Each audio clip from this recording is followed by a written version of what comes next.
charge mo na mamahalin. Then, yung charge mo, hindi pa magpabayad nito.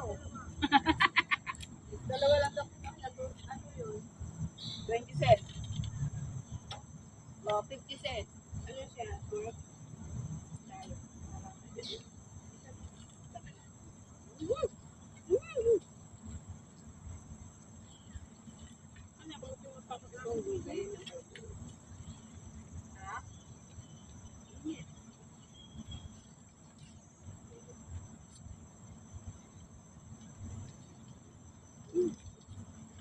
Akin ko? Akin yun. Akin. Wala yung baso. Yan ang yan. Wala naman tayong mga rabbits.